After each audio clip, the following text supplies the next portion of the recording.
Good morning to everybody. How you doing? Hope all's well. Keep up the beautiful work. Bezrat Hashem Yitbarach. Today is Tuesday, Parashat Hayeh Sarah. It's a beautiful day. It's a little chilly, but we have each other, Bezrat Hashem, to warm up our spirits. The classes, the hesed, the learning, the praying, everything that we do should be a blessing for all of us and just bring the Mashiach Hajj, even though the hostages are home, but we still have a major pit in our stomach that's not going to go away until the Mashiach comes, and Hashem is going to turn the pit and the sorrow into happiness. Be'ezrat Hashem, Yitbarach B'karov, in merit of all of you, Sadiqim v'Sadikot. Today is a special day, even more than usual. It's the yard site of the great Rabbi Mordechai Sharabi, Alav Shalom. We could talk about Chacham Mordechai Sharabi for hours and hours and hours, and we won't even touch the tip of the iceberg of what a great Chacham he was and what a great Malach he was. Of course, we know his yeshiva is in the hands of our rabbi. He should live and be well, and we're going to go visit him. I called his son yesterday, Chacham Benayahu Shmueli. He took over the rabbi's yeshiva. His father, Alav Shalom, lived to I don't know, maybe 100 years old. He was the chavruta of Rav Mordechai Sharabi, and that's why Rabbi Shmueli took over the yeshiva. Hashem should give him strength, health, and if anyone we always when we make collections for the rabbi, he gives out money to the orphans, to the aniim, to the widows, and God bless. He has a factory of Torah, of Kabbalah, of Maasim Tovim. It's unfathomable what he does. You have people visiting Heke Machane Yehuda to eat the knafe, which is good, which is necessary, of course. They always ask, why does it take 2 more hours to go back to America? It's 10 hours to get to Israel and 12 hours to get back home to America. I don't know if we should call it home, but back to the US of A. And the answer is because all the knafe, all the breakfast, mashallah, it's an extra chug for the plane, so it takes an additional 2 hours. Well, Rabbi Shmueli, he should live and be well, is in the Mahane Yehuda area. Rabbi Sharabi's chair is still there. Whenever I go to the yeshiva, I like to hold the chair and make a prayer. Imagine you get to touch the chair that Rav Mordechai Sharabi sat on, and some people are thinking to themselves, Shibihu, you touch a chair? He's not here anymore. There was a Chacham in the Gemara. He was extremely, extremely smart. And they asked him, he surpassed all the other Chachamim. And they asked him, how did you become so smart? And he said, he took the walking stick of Rabbi Meir after Rabbi Meir passed away. Just the energy, the whole world today believes in energy, even the teenagers. It's not the vibe, it is the vibe. We know there's such a thing called a vibe. There's energy that comes out of things. So even things that the Chachamim touch, the energy is still there. That's why there's something called shirayim that we eat from the Chacham. Thank you, Hashem. I drank from Hamabadya's tea 1.5 million times. Thank you, Hashem. When you get to touch the things that the Chachamim touch, do not underestimate it. So yes, his chair is there, but his yeshiva is there. The place where he lived was there. There are many stories about Chacham Mordechai Sharabi. At the end of his life, he slept 20 minutes a day. That was it. He was weak, but he just didn't waste time. He just learned Kabbalah and taught Kabbalah all day long. When Batya was a youngster, he used to learn Kabbalah with Chacham Mordechai Sharabi. People don't know the Kabbalistic aspect of Batya Yosef. As great as he was in everything, he was great in Kabbalah too. But believe it or not, he should live and be well. The Belzer Rebbe, he has a whole huge kingdom. God bless him. He has a yeshiva, a shul that holds thousands at one time in one Beit Midrash. Imagine what a malach he is. Well, he was a successor to the Belzer dynasty after the Holocaust. It was a dying Hasidut. It was a dying sect of Hasidim, and he revived it. Sometimes you see a tree cut down and it's just a stump, but then you see a little tiny branch starting to sprout, and that little branch could turn into a whole tree. And that's exactly what he did. And then some. He turned it not only to a tree, to an entire orchard. So when he was younger, he used to be chavruta with Batya in Kabbalah, even though there was a major age difference. And that's how young the Belzer Rebbe was. They used to learn by Rav Mordechai Sharabi. You'll never see a picture of Rav Mordechai Sharabi with a black beard. He was born in Yemen. His last name was not really Sharabi, but he changed it. Sharabi stands for Shalom Rav Al Bnei Israel. We know the original massive Mikubal, the Rashash, who's buried on Har HaZitim. He was also Rav Shalom Sharabi, and he was originally Sharabi. They came from the city of Sharab in Yemen. And talking about these tzaddikim should protect us from the Houthis and all the Rishaim that are out there. And he moved, he lived in Yemen, but when he came to Israel, it was under the British mandate. And he told his wife one night, would it be okay? He was still younger. Could I wake up tomorrow with a white beard? And she's like, what? You have people dyeing their hair. You have 98-year-old men still dyeing their hair black, and he's a young man, and he wants to dye it white. Well, he didn't dye it. He neither do I dye it, but that's a different kind of dye. Anyway, he had a black beard, but he told his wife, I'm going to wake up with a white beard. She says, why would you do that? And he says, because tomorrow the authorities are coming to draft me to the army, and I don't want to go to no army. If they see someone with a white beard, then they're going to say, Hatyar, Kish, who needs an old man in the army? And she said, okay. He woke up with a snow white beard the next day, and they came the next day, and they said, we're looking for Mordechai Sharabi. And he said, that's me. They said, hasta la vista, take care. And he was able to learn and do his things. And he started off as a shamash in the shul, but he ended up becoming the Rosh Yeshiva. He ended up becoming the great of the great. We know, unfortunately, in the Holocaust, Yemach Shemam, the Nazis tried to pull off what they pulled off in Germany. They tried to pull it off in Israel as well. They met the muftis and all the wise guys in charge, and they were planning to do it. And there was a Rasha Merusha. His name was Rommel. He was from the Nazis, Yemach Shemam, and he was coming. He was in charge of their mission in Israel. Rav Mordechai Sharabi. He went to the kever with 9 men, and my friend's father was there. He went to the kever of the Rashash on Har HaZitim. They were fasting, they were crying, and they were praying. And as they're fasting and crying and praying, all of a sudden he breaks out with a smile. He said the annul was decreed in heaven. The decree was annulled in heaven, and we could go home and everything's going to be fine. Rommel ended up catching a cough, thank you Hashem, from the dust of Israel. He wasn't meriting the breathe the air of Israel, and he went back to Germany. And then the head Rasha Merusha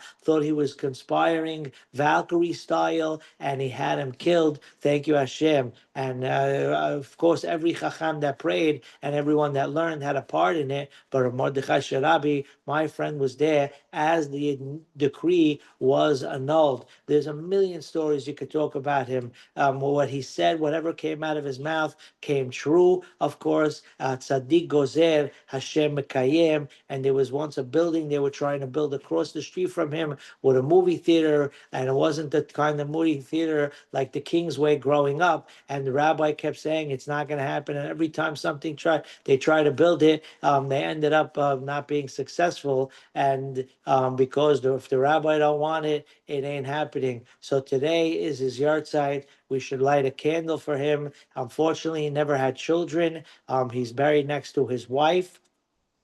Leah, we should live and be well. But everyone knows the books that we have prayers Everyone usually has this book in their house. Before the Anani book was going around, there was a book, either a blue one or a purple one or a green one, all funky colors, and it had a picture of Rav Mordechai Sharabi on the front cover. A couple of organizations in our community gave out this book, and they already have 3 volumes. It has prayers, it has sigulot. It's a nice book to have in the home. If you can light a candle for him today, if you can put $1 in the epat today, it should be a blessing. Be'ezrat Hashem, for all of us, and we'll see him with the coming in of Mashiach. And Rabbi Shmuel, he should pray for Rabbi Shmueli to keep having strength and keep doing the amazing, powerful things that he does.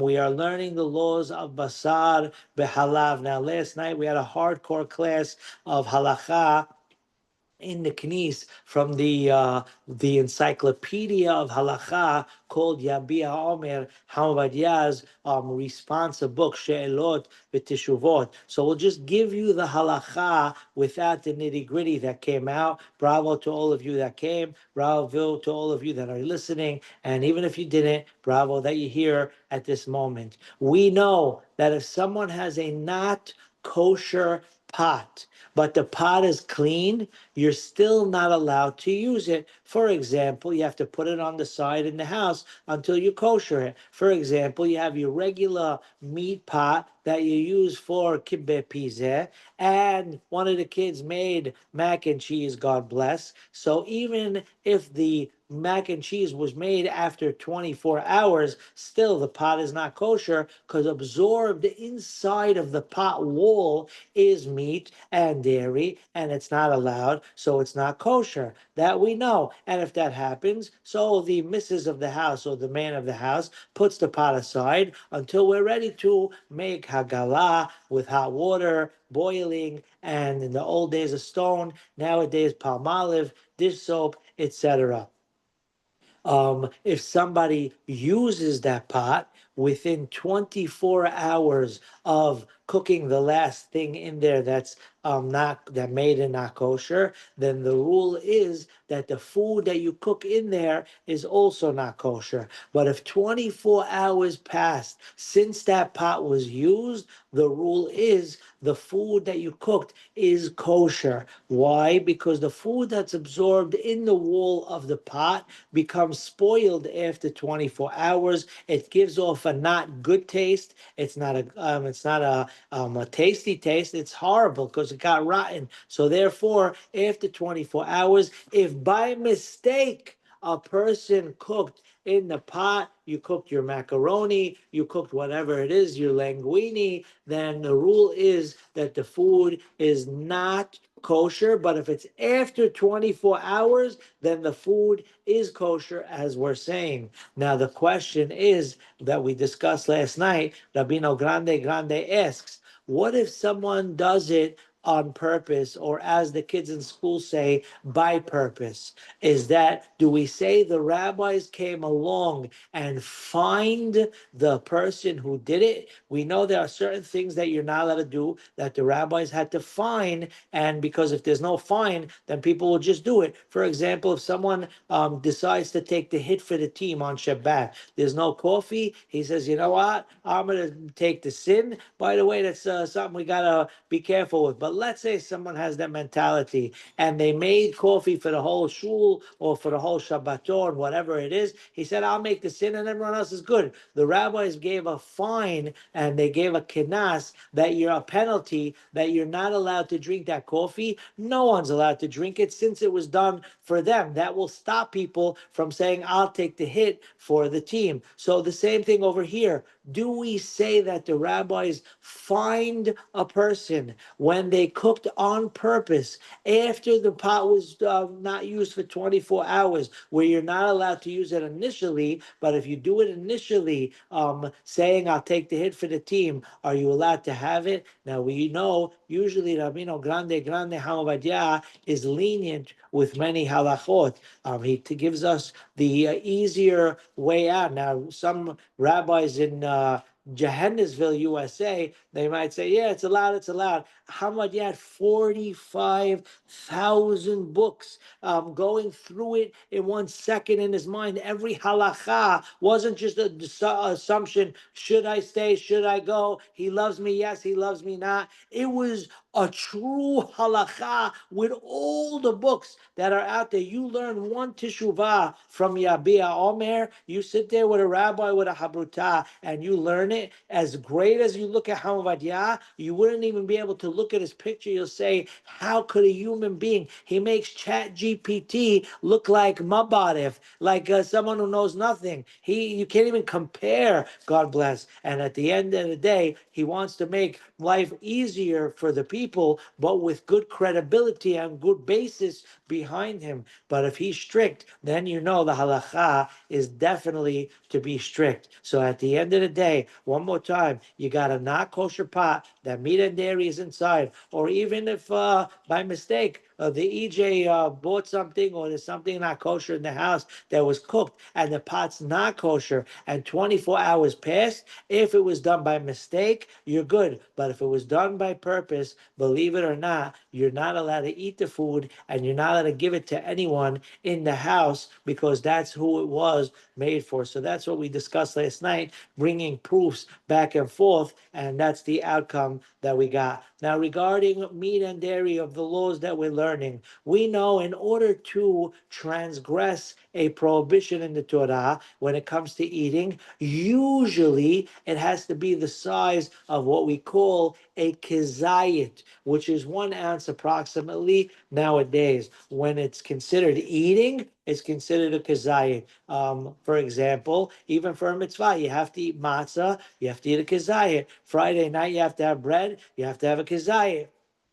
So in order to transgress the prohibition of meat and dairy, it also has to be a kizayit. Does it have to be now technically 2 kizetim, 2 ounces for meat and dairy? Because 1 kizayit meat, 1 kizayit dairy, or we're good with as long as it accumulates to the amount of a kizayit? And the answer is, survey says, even if it's half milk, half meat, or 3/4 or 1/4, etc. The rule is if it's a 1 kizayit accumulatively, then the person does transgress. Well, now we know there's a halacha regarding the laws of Shabbat as well, because you're not allowed to cook on Shabbat, and you're not allowed to cook meat and dairy. Cooking is under the same rules throughout all Jewish halacha. So now the question comes up. We know on Shabbat, technically, you're allowed to cook in a kli sheni, which means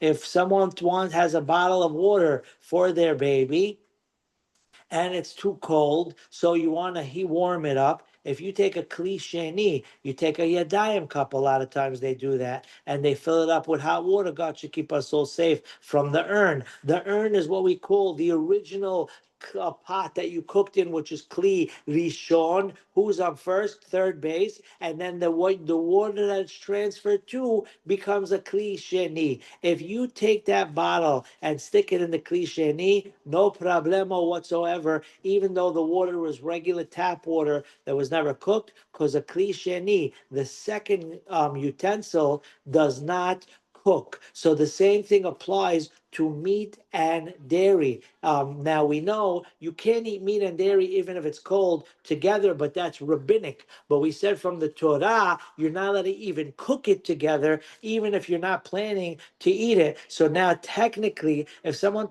there's a bowl of hot water, but it's a kli sheni, he took it out of the urn into a bowl, and now you took meat and dairy on a fork and you stuck it in. You have your meat palm. I was going to say chicken palm, but chicken's already derabanan. Not that we know from these things. And you stick it into the hot water. According to the Torah, that's not considered cooking because it's a kli sheni. Even if someone took milk that might be in a bowl that was on the stove and then you transferred it to another utensil, and you take a kibbeh bowl and you stick it in there and it's still piping hot, according, you could take it out and technically the milk is kosher, even if there's not 60. Of course, ask a local rabbi, because we know a kli sheni does not cook. And we'll finish with one more law on that subject, one more concept, which applies to Shabbat as well.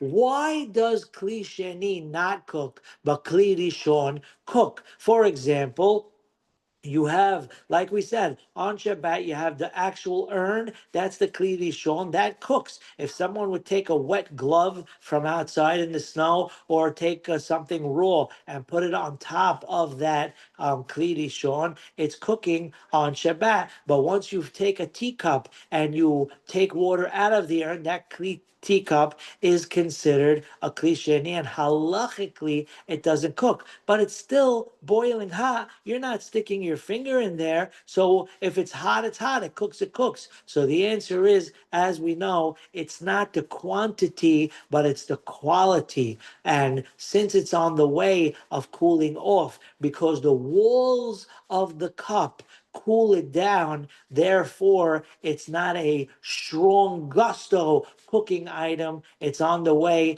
of cooling down. So therefore, it doesn't halachically cook. So now, if that's the case, that it's the walls of the utensil that cool off the liquid, that make it a Kli Sheni, that make it that it doesn't cook. What would be the law if you have one potato, two potato, you have a hot potato in your Hamin, but you took it out of the Kli Rishon and you put it in a plate. Over there, you don't have the walls of a cup cooling off an item. The hot potato is 98% still not touching any walls of the new dish, just the bottom is. So do we consider that still a Kli Sheni that's not cooking, or it's still considered a Kli Rishon? We call this concept a davar gush, a solid item. And believe it or not, Ashkenaz, some of them are strict when it comes to that, which means if they have salad in their plate, which is not a cooked item, it's raw, they won't let the hot potato from the Hamin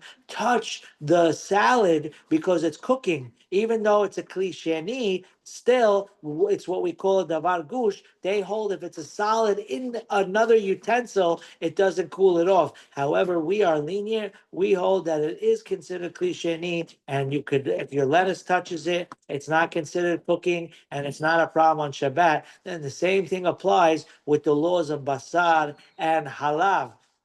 Now, like we keep saying, if the flavors transfer, it's still prohibited from the chachamim. But in order to be considered cooking, where it's a sin to cook it from the Torah, even a davar gush, this solid item in a Kli Sheni pot, does not cook if dairy or meat touch each other. We'll stop here for today. We're very proud of everyone. Good things always. Keep up the excellent work. Stay warm and besorot tovot, yeshuot v'nehamot. And don't forget, light a candle if you can for the Chacham Rav Mordechai Sharabi. Google him. Once you see his picture, you're going to say, oh yeah, may his merit be a blessing for all of us. Have the best day. Take care. Bye.